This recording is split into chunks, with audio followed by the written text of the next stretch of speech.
Legends throughout the world have spoken of a race of giants that once walked the earth.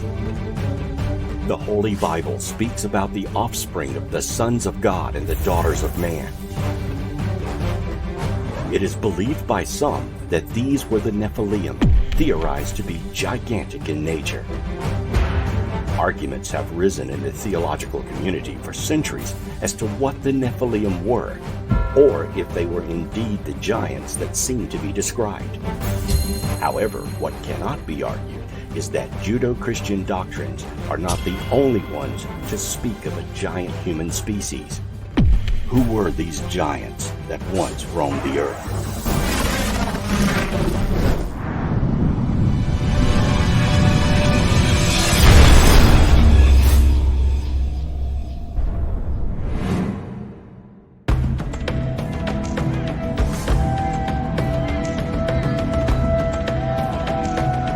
Before the Bible was even conceived of, there were oral histories passed down from generation to generation in Mesopotamia, Greece, Rome, Egypt, as well as America. Most of these legends speak of powerful gods and goddesses that were larger than life.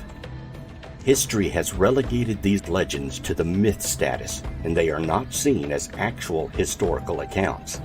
However, it is noteworthy that there were many of these legends all over the world at one point. How did so many different cultures who had nothing to do with each other end up with similar stories of giants? And is there evidence of the existence of giants available today? The legends of giants in Mediterranean countries were probably the most widely known and discussed. Beyond the biblical accounts, such as David and Goliath, there are the accounts of the Babylonian king Gilgamesh.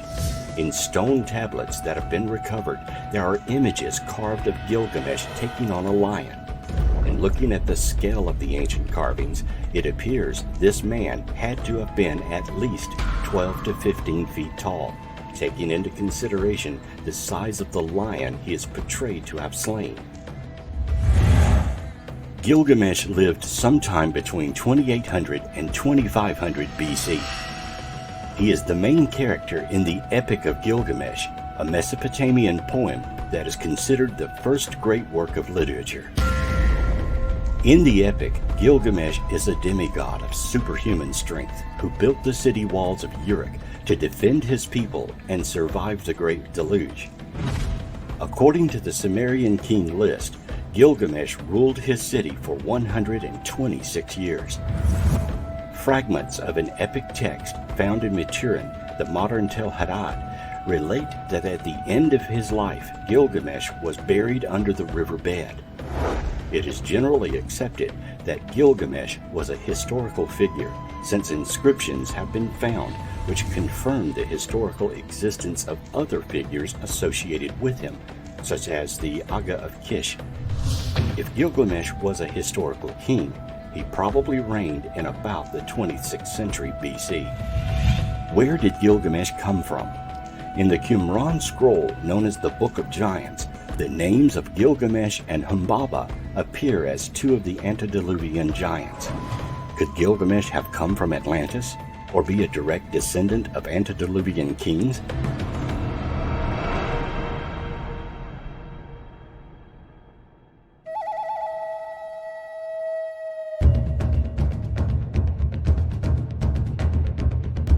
If giants existed in the past, where is the evidence?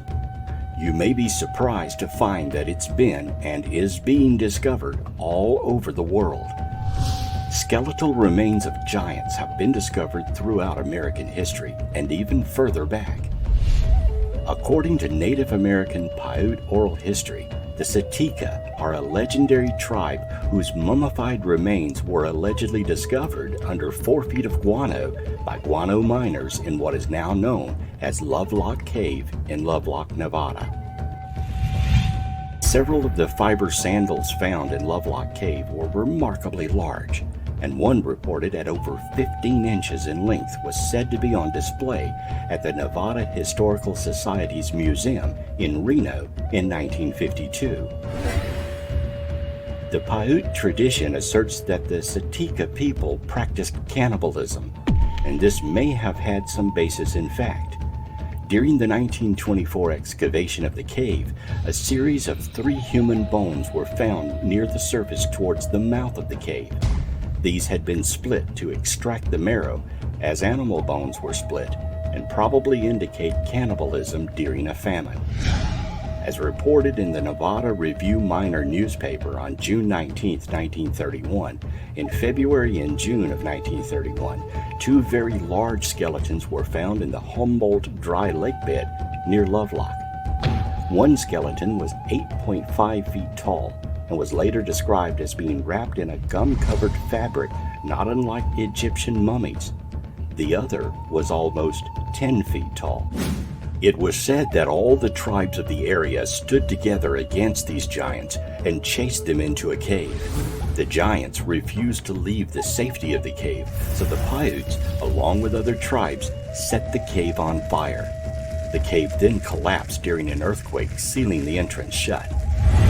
When the area was mined for fertilizing materials, there were several fossils discovered in the early 1920s. Along with those fossils were the well-preserved human-like skeletons, 1 male and 1 female. The female was over 6 feet tall, and the male was over 8 feet tall. Along with the discovery of the skeletons, there were many other artifacts found, including a circular calendar that had the number of days and weeks of a year etched into it. In 1931, 2 more skeletons were discovered in Lockport, Nevada, that measured from 8 to 10 feet tall. During the past few years, a huge controversy has emerged accusing the Smithsonian and a host of skeptics and archaeologists of covering up the discovery of hundreds of giant skeletons from Native American Indian mounds. Jim Ferreira is one of the key people who began uncovering hundreds of newspaper accounts of giant skeletons. To date, Ferreira has pulled together about 1,500 accounts from newspapers and books published in the 1800s and early 1900s. One intriguing set of giant skeleton reports he found factual was the Arkansas Chickasaw Mound reports of many large skeletons found at the site.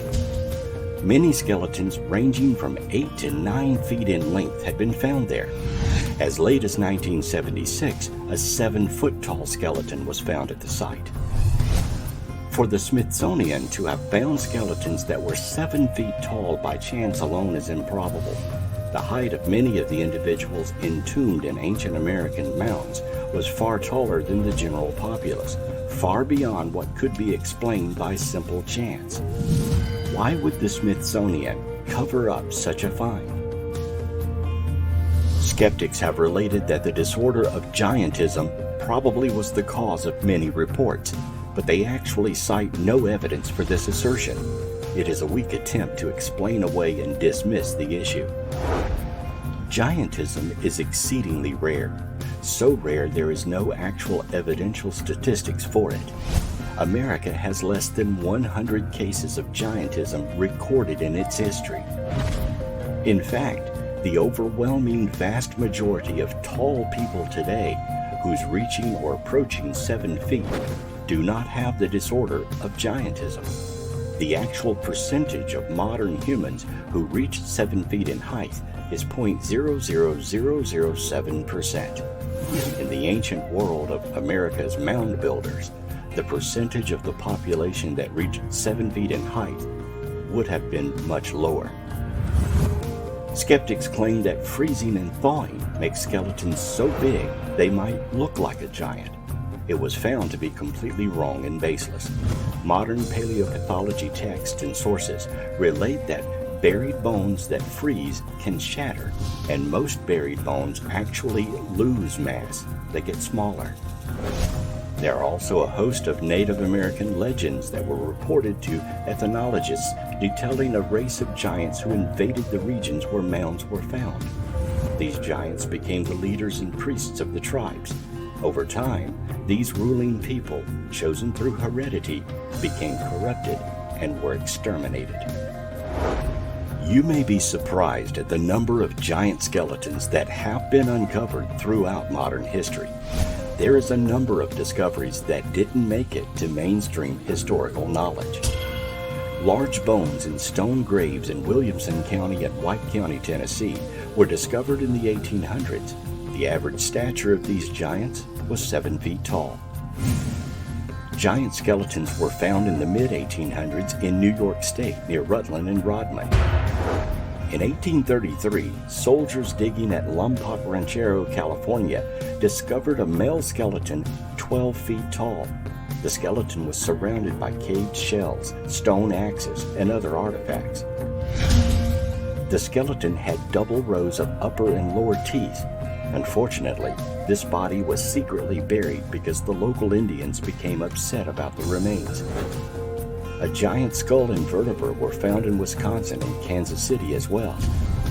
A giant found off the California coast on Santa Rosa Island in the 1800s was distinguished by its double row of teeth, common among giant skeleton finds.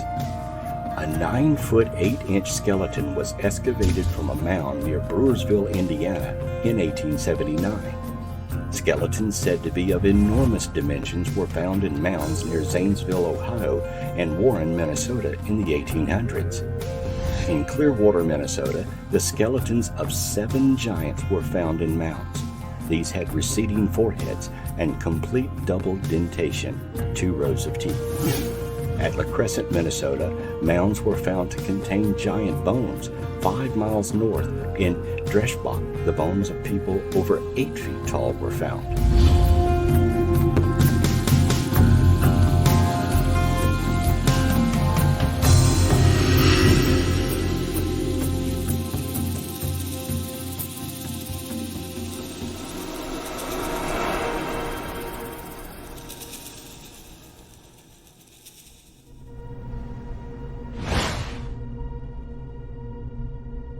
In 1888, 7 skeletons ranging from 7 to 8 feet tall were discovered. Though they may seem like a lot, near Toledo, Ohio, 20 skeletons were discovered with jaws and teeth twice as large as those of present-day people. The account also noted that odd hieroglyphics were found with the bodies. The aforementioned miners in Lovelock Cave, California, discovered a very tall red-haired mummy in 1911. A local native has a dress made from the hair of one of the giants from this area. In 1931, skeletons from 8.5 to 10 feet long were found in the Humboldt Lake bed in California. And in 1932, Ellis Wright found human tracks in the gypsum rock at White Sands, New Mexico. His discovery was later backed up by Fred Arthur, supervisor of the Lincoln National Park, and others who reported that each footprint was 22 inches long and from 8 to 10 inches wide. They were certain the prints were human in origin due to the outline of the perfect prints coupled with a readily apparent instep. During World War II, author Ivan T. Sanderson tells of how his crew was bulldozing through sedimentary rock when it stumbled across what appeared to be a graveyard. In it were crania that measured from 22 to 24 inches from base to crown, nearly 3 times as large as an adult human skull. Had the creatures to whom these skulls belonged been properly proportioned, they undoubtedly would have been at least 12 feet tall or taller. In 1947, a local newspaper reported the discovery of 9-foot-tall skeletons by amateur archaeologists working in Death Valley. The archaeologists involved also claimed to have found what appeared to be the bones of tigers and dinosaurs with the human remains. And the Catalina Islands off California are the home of dwarf mammoth bones that were once roasted in ancient pit fires. These were roasted and eaten by human-like creatures who were giants with double rows of teeth.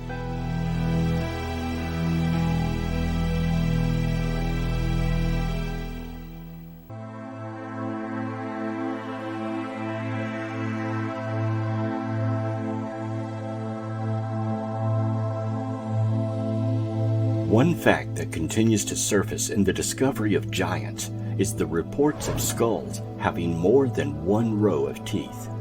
According to a study on molecular genetics of supernumerary tooth formation, the cause of extra rows of teeth is genetic. Despite advances in the knowledge of tooth morphogenesis and differentiation, relatively little is known about the molecular mechanisms underlying supernumerary tooth formation. A small number of supernumerary teeth may be a common developmental dental anomaly, while multiple supernumerary teeth usually have a genetic component, and they are sometimes thought to represent a partial third dentation in humans. Mice, which are commonly used for studying tooth development, only exhibit one dentation, with very few mouse models exhibiting supernumerary teeth similar to those in humans. Activation of APC or forced activation WNT Canton signal results in multiple supernumerary tooth formation in both humans and in mice, but the key genes in these pathways are not very clear. Analysis of other model systems with continuous tooth replacement or secondary tooth formation, such as fish, snake, lizard, and ferret, is providing insights into the molecular and cellular mechanisms underlying successional tooth development and should assist in the studies on supernumerary tooth formation in humans. But scientists say this information, together with the advances in stem cell biology and tissue engineering, will pave ways for the tooth regeneration and tooth bioengineering. Though having two rows of teeth is not uncommon, the specific genetics of giants would probably be a specific trait to this line of human development. Along with the reports of double rows of teeth, extra digits in the hands and feet are sometimes reported. Along the Illinois River in a cave, a priest claimed he found prints in rock. The larger representation of the human foot was 14 inches and had 6 toes instead of 5. Morris's Universal Geography, according to the priest, gives this account of a number of tracks or foot impressions found in rocks in the mountains of Tennessee. Along these were a number of tracks representing human feet, and they uniformly had 6 toes on each foot.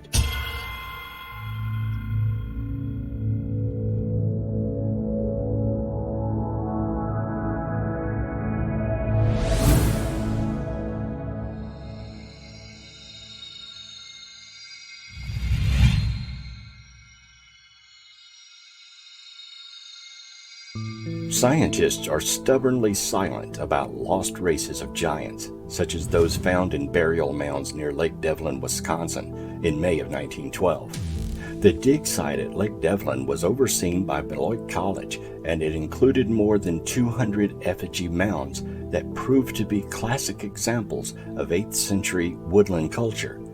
But the enormous size of the skeletons and elongated skulls found in May of 1912 did not fit very neatly into anyone's concept of a textbook standard. They were enormous. They were not average human beings. First reported on the 4th of May 1912 issue of the New York Times, the 18 skeletons found by the Peterson brothers on Lake Lawn Farm in southwest Wisconsin exhibited several strange and freakish features. Their heights ranged from 7.6 feet and 10 feet, and their skulls, presumably those of men, were much larger than the heads of any race which inhabit America today. They tend to have a double row of teeth, 6 fingers, 6 toes, and like humans, came in different races. The teeth in the front of the jaw were regular molars. Heads usually found were elongated and believed due to a longer than normal lifespan. The Lake Devlin find of May 1912 was only one of dozens of several finds that were reported in local newspapers from 1851 forward to the present day. It was not even the first set of giant skeletons found in Wisconsin. On the 10th of August of 1891, the New York Times reported that scientists from the Smithsonian Institute had discovered several large pyramidal monuments on Lake Mills near Madison, Wisconsin. Madison was, in ancient days, the center of a teeming population of over 200,000. The excavators found an elaborate system of defensive works, which they named Fort Aztalan. The New York Times says the celebrated mounds of Ohio and Indiana can bear no comparison either in size, design, or the skill displayed in their construction with these gigantic and mysterious monuments of earth, erected we know not by whom and for what purpose we can only conjecture. On the 20th of December 1897, the Times followed up with a report on 3 large burial mounds that had been discovered in Maple Creek, Wisconsin. One had recently been opened.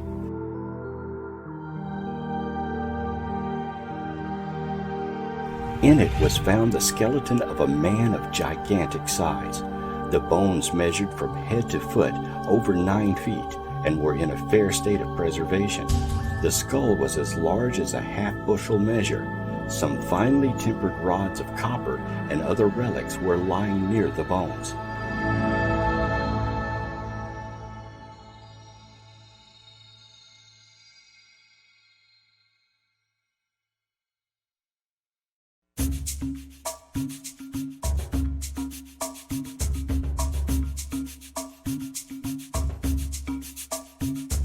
Giant skulls and skeletons of a race of giants have been found on a very regular basis throughout the Midwestern states for more than 100 years.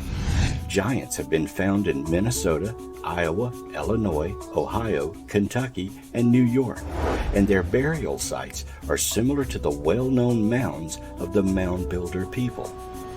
The spectrum of Mound Builder history spans a period of more than 5,000 years, a period greater than the history of ancient Egypt and all of its dynasties. Most scientists believe that we have an adequate historical understanding of the peoples who lived in North America during this period. However, the long record of anomalous finds like those at Lake Delavan suggest otherwise. The January 13, 1870 edition of the Wisconsin Decatur Republican reported that 2 giant well-preserved skeletons of an unknown race were discovered near Potsy, Wisconsin by workers digging the foundation of a sawmill near the bank of the Mississippi River. One skeleton measured 7.5 feet, the other 8 feet. The skulls of each had prominent cheekbones and double rows of teeth. A large collection of arrowheads and strange toys were found buried near the remains. While a normal-sized skeleton of a supposed mound builder is on display at the site of several large pyramidal monuments near Madison called Aztalan State Park, the Goliath remains of Wisconsin's giants have vanished, along with the hundreds of other discoveries throughout the Midwest. Why? Is there some conspiracy to hide these giant artifacts from the public? Giant skeleton finds have not made the local or national news much since the 1950s for the most part. It seems the opinion is that they fear that people would question evolution.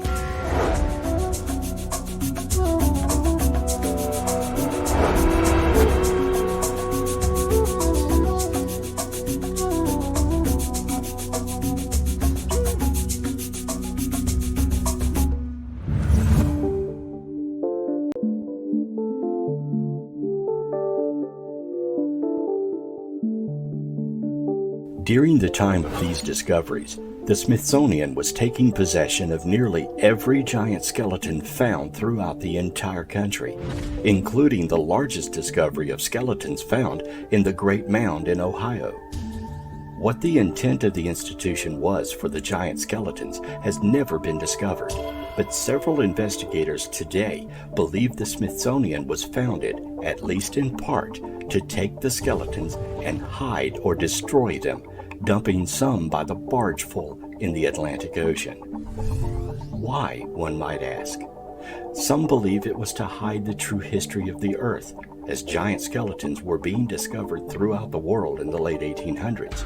And some believe it was to back up Darwin's theory of evolution. If such entities lived on Earth thousands of years ago, then Darwin's theory would be automatically called into question.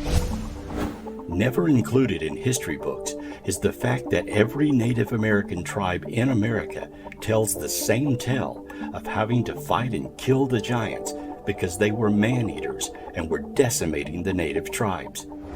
Perhaps because the giants were so large, the tribes mounded dirt to bury them instead of digging graves, which would explain the hundreds, if not thousands, of mound burial sites throughout America. Giant skeletal remains have been found from Brooklyn, New York, to the Channel Islands off the coast of California. Most of the remains are mass burials with signs of violent death, as if a huge battle had been fought, then won, and the massacred buried deep in mounds to contain them. Most, if not all, of American history textbooks never mention Cahokia, America's greatest city for its time, a very large Indian trading city, 3.5 miles in size, on the site of where St. Louis now stands. It was built about the same time of the Mayan culture and was surrounded by 120 pyramids and farmland.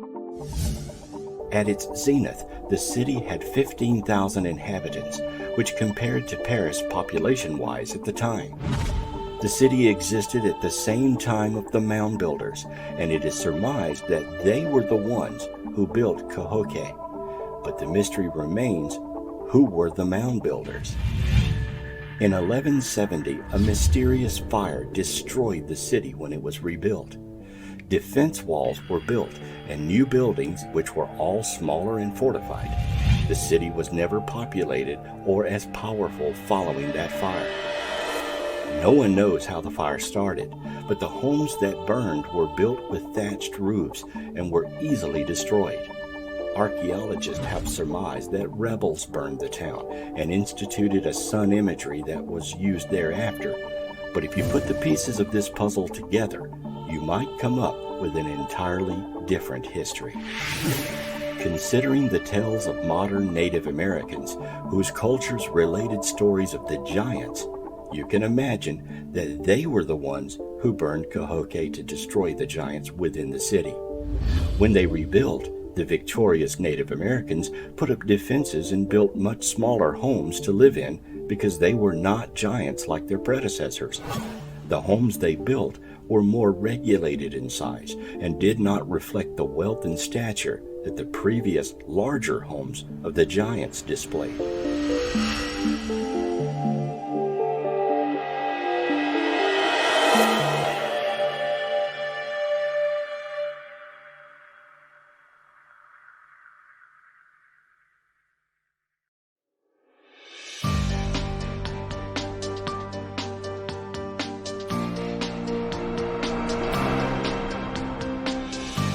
David Cusick, a Tuscaroran Indian, wrote in 1825 about a giant tribe called the Ranawakadwa in the Ohio Valley. In his account, he wrote that other smaller tribes grew tired of the giants attacking them, so with a force of 800 warriors, they killed all the Ranawakadwan people. After that, there were no more giants anywhere. Cusick wrote that this happened 2,500 years before Columbus discovered America, about 1000 BC. The 1,000 giants who were massacred were laid together in heaps and covered with dirt, which again could explain the mound building prevalent in the Ohio Valley. One amazing fact withheld from history books is that virtually every explorer who came to the New World encountered giants. Amerigo Vespucci, Magellan, Coronado, De Soto, and Sir Francis Drake all claimed giant encounters. Historically supported by these eyewitness accounts of some of the world's most esteemed explorers of the time, these stories were also chronicled by the Spanish and other lesser-known explorers. Stories of giants that occupied Europe comes from the Middle Ages and involves a surprising figure, St. Christopher. While modern stories of St. Christopher simply make him out as an ordinary man, or perhaps a somewhat homely man, those who actually saw him had a different story. According to his peers, he was a giant belonging to a tribe of dog-headed cannibalistic giants. Jacques de Volney in the Golden Legend wrote of St. Christopher, "He was of gigantic stature, had a terrifying mien, and was 12 cudis tall." A cudi is an ancient measurement equal to or larger than the English linear measurement of a foot. According to his ancient account, St. Christopher stood from 12 to 18 feet tall, a fact that had been hidden in or even erased from church history.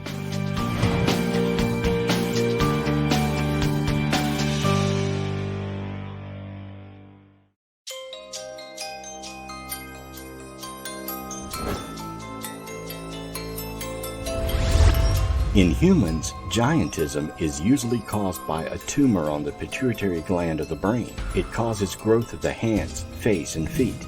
In some cases, the condition can be passed on genetically through a mutated gene.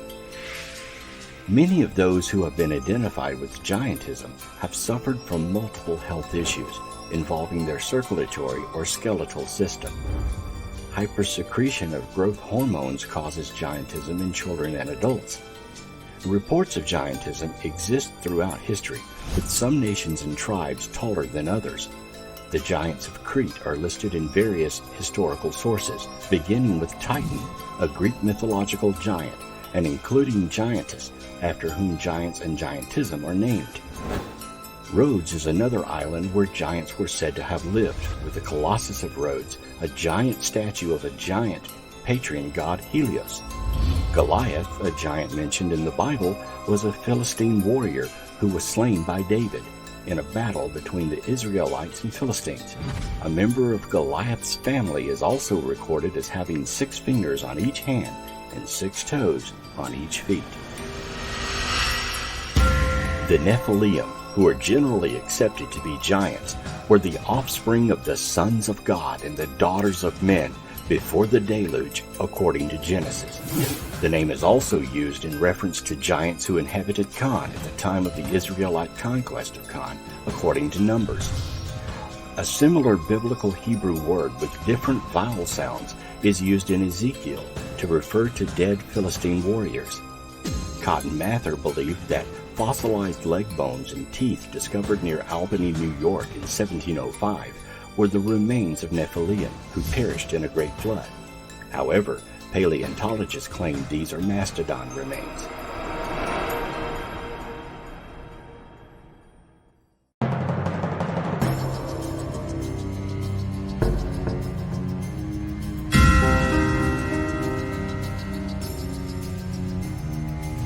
Is it possible that ancient monuments found throughout the world were actually built by giants?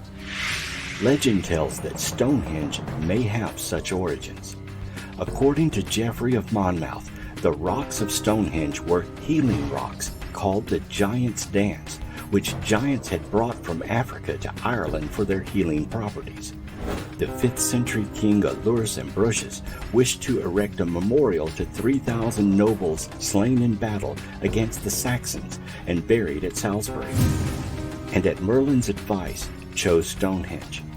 The king sent Merlin, Uther Pendragon, and 15,000 knights to remove it from Ireland, which it had been constructed on Mount Killarus by the giants. They slew 7,000 Irish, but as the knights tried to move the rocks with ropes and force, they failed. Then Merlin, using gear and skill, easily dismantled the stones and sent them over to Britain, where Stonehenge was dedicated. It is said that these kings were buried inside the giants' rings of Stonehenge. America also has a Stonehenge dating back over 2,000 years. America's Stonehenge, sometimes referred to as Mystery Hill, is an archaeological site consisting of a number of large rocks and stone structures scattered around roughly 30 acres within the town of Salem, New Hampshire, in the northeast United States. Carbon dating of charcoal pits at the site provided dates from 2000 BC to 173 BC, when the area was populated by ancestors of current Native Americans. In archaeological chronology, this places indigenous use of the site either into the late Archaic or the early woodland time periods. It would have been in use during the time of the giants. Bones and monuments are not the only evidence suggesting the existence of giants. Huge footprints have also been discovered. In 1897, the Los Angeles Herald revealed that laborers had discovered a fossil shoe print in solid rock. The imprint was that of a shoe with a high, narrow heel and a broad, flat sole. It was so clear in the fine-grained shell in which it was found that it looked as though the owner had unwittingly put his foot right in the soft mud a day or two before. Sandal or moccasin prints have also been seen in gypsum of the White Sands in New Mexico. Ellis Wright in 1932 found tracks of human form as large as 22 inches long. The White Sands were laid down as an ancient inlet sea gradually dried up around the time of the demise of the dinosaurs. The American anthropologist published an article in February 1896 of a large stone bearing the perfect imprint of a human foot, 14.5 inches long. It was shown to members of the Ohio State Academy of Science in 1896. The stone slab had been dug from the ground in a hill 4 miles north of Parkersburg, West Virginia, some 20 years earlier. In 1938, Dr. Wilbur Burroughs, head of the geology department at Berea College, Kentucky, announced that he had discovered 10 humanoid footprints in Carboniferous sandstone on a farm belonging to Mr. O. Fennell in the hills in the southern part of Rockcastle County. The prints were 9.5 inches long and 6 inches wide. The length between footprints was 18 inches. No marks of 4 feet or a tail were found. Infrared photography revealed that there were no signs of carving or artificial markings in or around the prints. A microscopic count of sand grains indicated that the material within the prints had been impacted and created as the result of force pressing down on the firmament while it was soft. These facts show that the prints were made by the natural result of pressure from the human foot and in no way could have been duplicated by carving. The rock in which the prints were discovered was estimated to be 250 million years old. In recent years, the prints have been destroyed by vandals.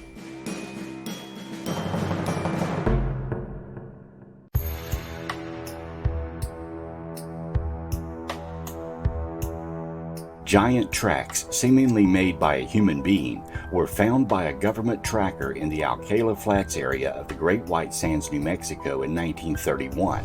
A year later, a party of 4, including O. Fred Arthur, supervisor of Lincoln National Forest, set out to investigate the tracks with the government trapper Ellis Wright as their guide. They found 13 imprints crossing a relic desert basin in the easternmost foothills of the San Andreas Mountains. Despite the great size of the tracks, the investigators were convinced they were human, for the prints were perfect and even the insteps were plainly marked. Oval-shaped, the prints are 16 to 22 inches long and 8 to 12 inches wide, with a distance between strides of about 5 feet and a separation in width of 2 feet.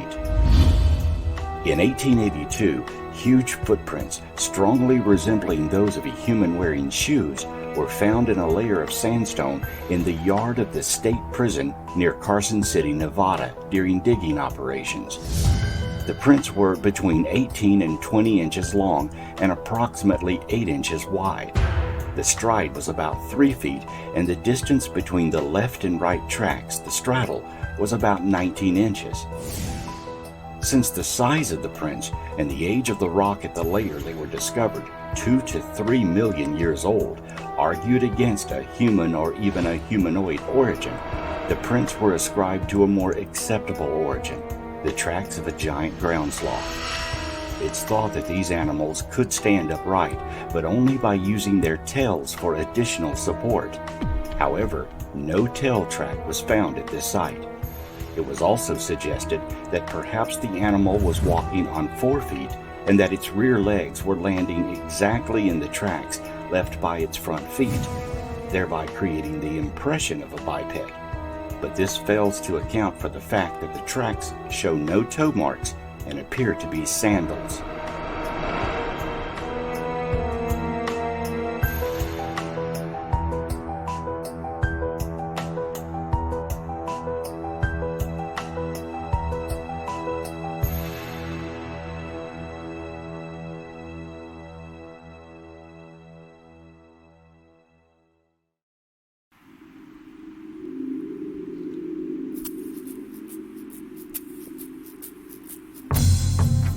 What may well be the oldest fossil footprint ever discovered was found in 1968 by William J. Meister, an amateur fossil collector. If the print is what it appears to be, the impression of a sandaled shoe crushing a trilobite, it would have had to have been made 300 to 600 million years ago, and would be sufficient to either overturn all conventionally accepted ideas of human and geological evolution, or to prove that a shoe-wearing biped from another world had once visited this planet. Meister made his potentially disturbing find during a rock and fossil hunting trip to Antelope Spring, 43 miles west of Delta, Utah.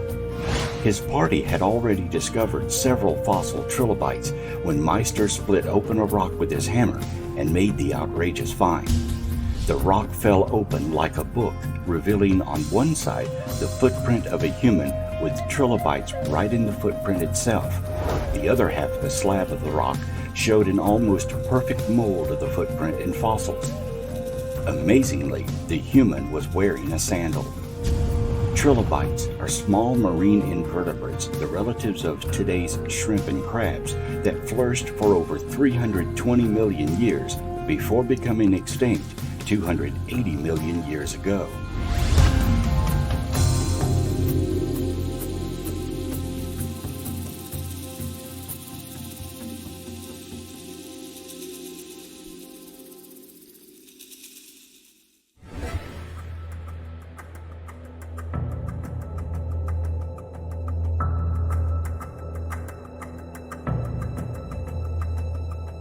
If giant footprints are not enough to convince even the most hardened skeptic, then giant tools and artifacts might not budge their restricted perceptions either. However, consider these. In June 1936, Max Hahn and his wife Emma were on a walk when they noticed a rock with wood protruding from its core. They took the rock home and later cracked it open with a hammer and chisel. What they found within seemed to be an ancient hammer. A team of archaeologists checked it and determined the rock encasing the hammer was dated back more than 400 million years. The hammer itself turned out to be more than 500 million years old, according to the same measurement. Apparently, it's so old that a section of the handle had begun the transformation to coal.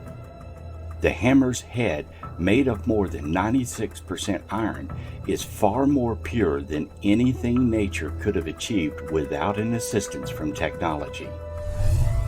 There have been a number of intriguing finds in Indiana over the years, including the discovery of 8 skeletons, one clad in copper armor, buried in a perfect circle.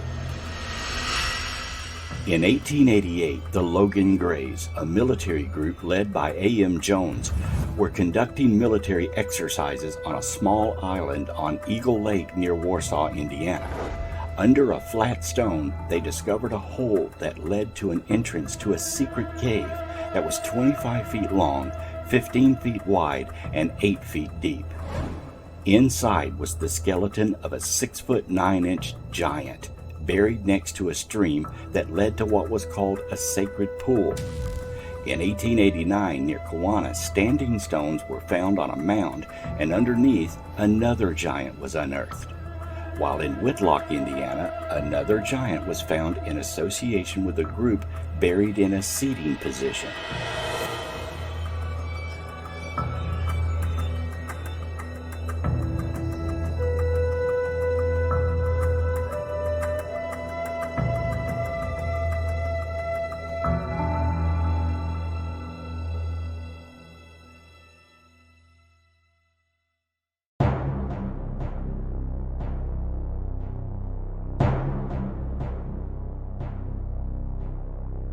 One of the largest finds on record was reported in A History of Jennings County, Indiana, published in 1885.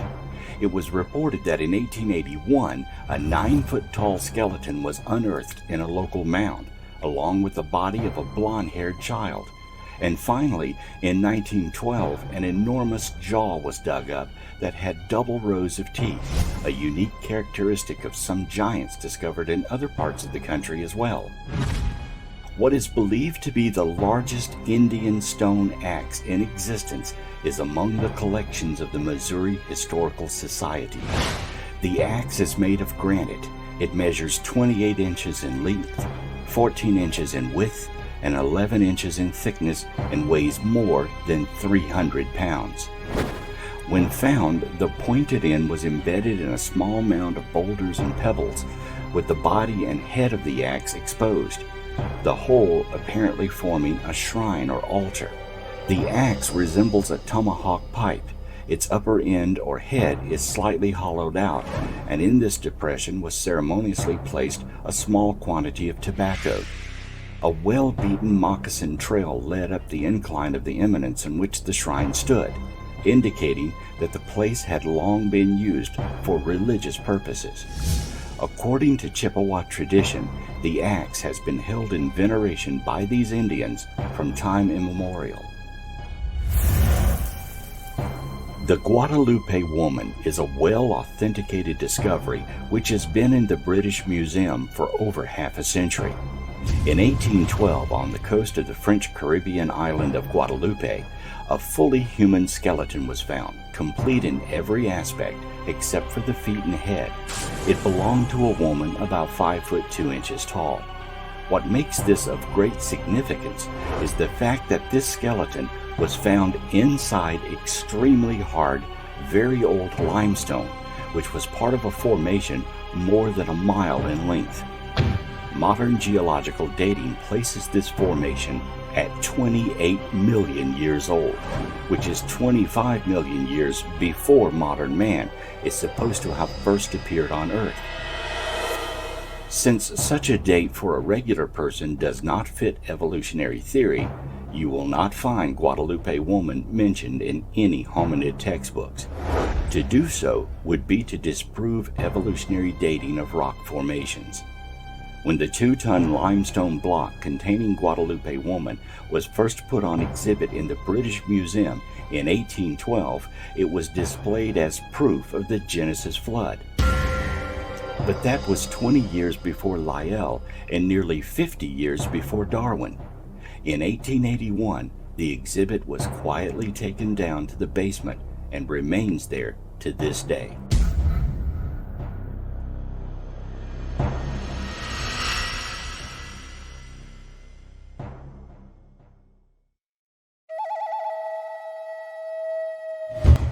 Many giant skeletons have been found in or near Native American mounds and burial places. Native Americans have many legends regarding giants. Here are just a few. The Apache have a legend about Big Owl, a malicious and dangerous giant often used as a boogeyman in children's stories. In some Apache tribes, Big Owl also plays a more important mythological role as an early adversary of the War Twins. Like other legendary Apache beings, Big Owl is sometimes described as having a human form, in this case a man-eating orc, and other times an animal form such as a large horned owl large enough to carry off a child. Kiwaka are the evil man-eating ice giants of southern Wabanaki legends.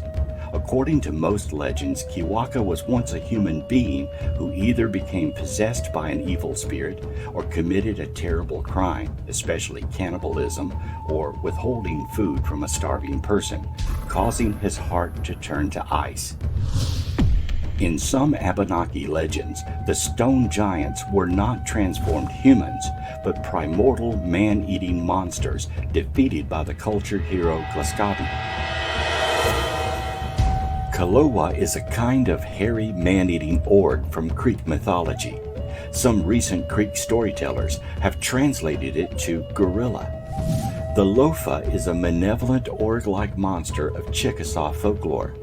His name literally means flayer or skinner, a reference to his gruesome habit of flaying the skin from his victims. In some legends, he attempts to abduct Chickasaw women. He is sometimes described as a giant, and other times as a large, hairy, smelly man, leading some people to associate him with the Bigfoot legend. Moshep is a giant who is the culture hero of Mohegan and Wampanoag tribes, sometimes referred to as a transformer by folklorists. Mashab is strongly associated with whales. In most tribal traditions, he would catch whales to feed the people, and in some stories, Mashab and his children eventually transform into whales themselves. Mashab has a wife named Squanit, who is a powerful medicine woman of the little people. The Champé is a malevolent orc-like monster of Chickasaw folklore. In some legends, he attempts to abduct Choctaw women. In others, he is a man-eater. He is sometimes described as a giant, and other times as a large, hairy man, leading some people to associate him with the Bigfoot legends as well. His most salient feature is his smell. Champé's smell is so overpowering that a person cannot bear to be around him, making him difficult to fight. Stoneclad is a monster from Cherokee folklore. Details about Stoneclad vary from telling to telling. In some versions there is only one, while in other versions there is a whole race of Stoneclads. He is a stone-skinned giant like the stone coats of the northern Iroquois tribe. In all cases, he has rock-like plates of armor that protect him from fire, cold, and weapons. He's defeated only through sapping his magical power by destroying his talismans.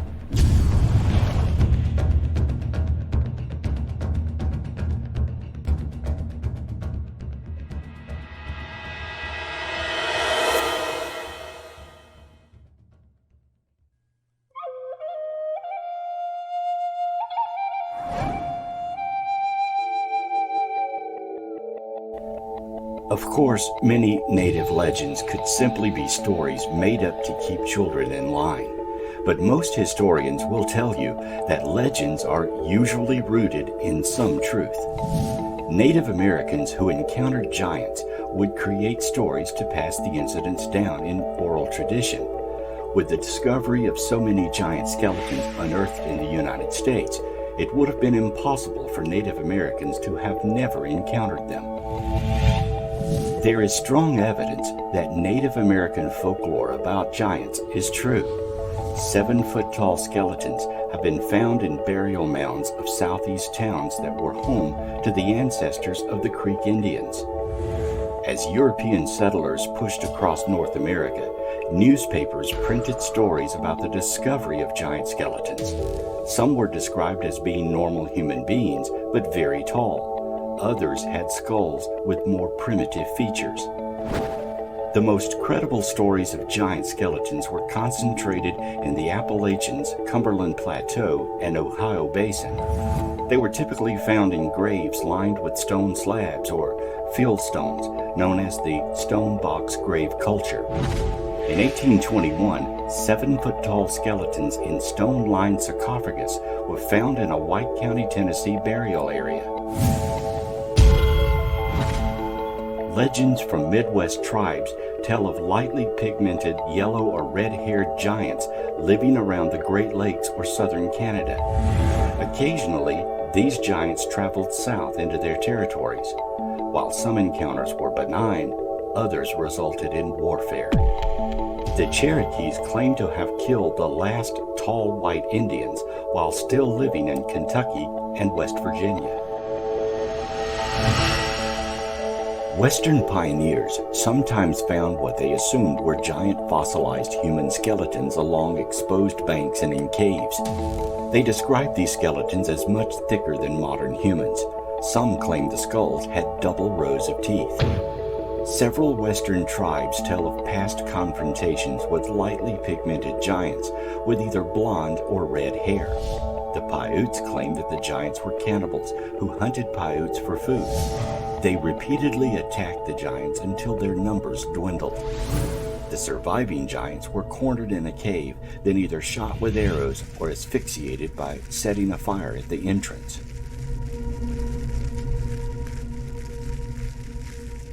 George Washington was colonel of the Virginia Colonial Militia. When hostilities broke out with France, he supervised construction of Fort Loudon in Winchester, Virginia. Laborers digging the fort's foundation uncovered a cemetery of 7-foot skeletons and what appeared to be Native American artifacts. The skeletons were viewed and reported by Washington. It is not known what happened to them. This discovery gives credibility to reports of 7-foot-tall skeletons discovered in West Virginia, Kentucky, southern Ohio, and southern Indiana. Thousands of years ago, giants roamed the West. Their crude camps and ferocious ways terrorized the early native settlers that had wandered across the land bridge into the North American continent and traveled south and westward into what later became the West and Great Southwest of the United States. Tribes still speak of these ancient days when their ancestors fought desperate battles against the marauding, loping giants, some towering 12 feet tall or taller, that roamed the land, viciously attacking settlements, brutally carrying off screaming women and wailing children for food.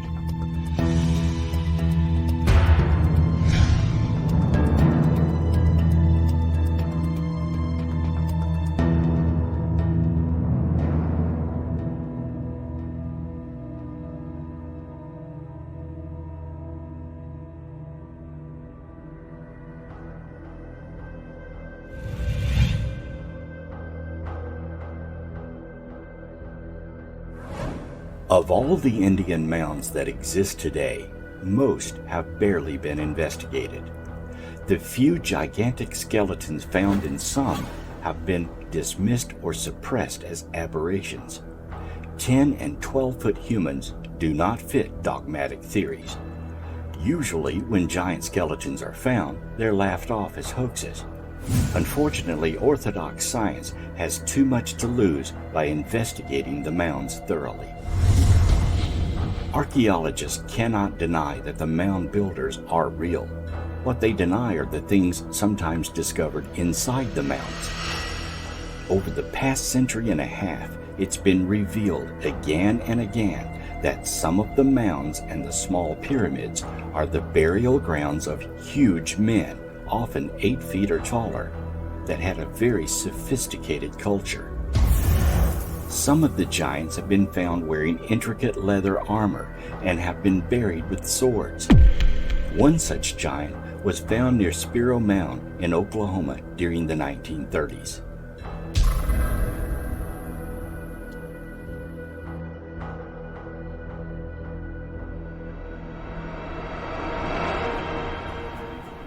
Who were these mysterious people that roamed America long before the woolly mammoths became extinct? Were they our ancestors or another race of giant humans from a civilization that predates our own? From the time settlers first set foot on American soil, we have been finding evidence of giants. Most of this evidence has been destroyed or sequestered away in order to either hide the truth or make it difficult to quantify artifacts and harder to study. There does appear to be a conspiracy to shelter evidence of giants, and it has been going on since science has been aware of the bones and materials associated with these anomalies. Our whole history would change if all the evidence of giants could be revealed. Perhaps our civilization is not yet ready to accept the existence of those lofty beings that roamed the earth centuries ago. Or perhaps others have made that decision for us, and we are left with only scant remnants of a civilization larger than life. Eventually, more evidence and artifacts will be discovered. Perhaps then we'll have a more complete picture of our gigantic history.